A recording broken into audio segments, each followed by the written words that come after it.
Bonjour et bienvenue pour l'histoire d'une chanson marquante des années 90, Loser de Beck, sortie en 1993. Au début, j'ai cru que c'était une blague, se souvient Beck en évoquant sa réaction à l'audition de Loser.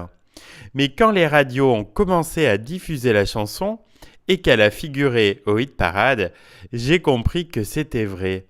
C'était si bizarre. Ce musicien de Los Angeles au goût très varié avait découvert le folk grâce à un album de John Hurt, originaire du Mississippi. Ces diverses influences, auxquelles s'ajoutait aussi le hip-hop, se retrouvent dans son œuvre. Tom Rothrock, fondateur du label Bangload, a présenté Beck à Carl Stephenson, un producteur spécialiste de rythme hip-hop et autres trucs de ce genre.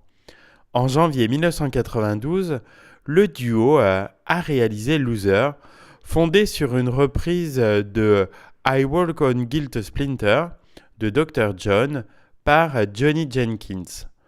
Un morceau où l'on entend la guitare de Duane Allman et qui a aussi été samplé par Oasis, entre autres.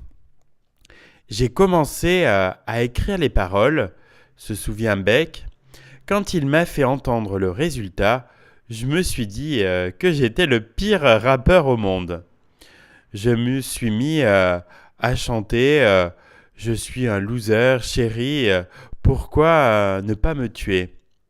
Le morceau a été oublié pendant un an avant que Rothrock n'en fasse un single en 1993. Quand les radios de Los Angeles s'en sont épris, une bataille a opposé plusieurs labels, dont DJC est sorti vainqueur. Sorti à nouveau en 1994, Loser est devenu un succès et Beck, l'icône involontaire des flemmards. La chanson est arrivée en 10e position des meilleures ventes du Billboard tout de même. Steve Hanft, ami de Beck, a réalisé le clip de la chanson dans un style expérimental. Si j'avais su quel impact elle allait avoir, c'est désolé Beck, je lui aurais donné un peu plus de substance. La chanson continue à vivre sa vie grâce à des reprises de Hills ou de Kid Rock.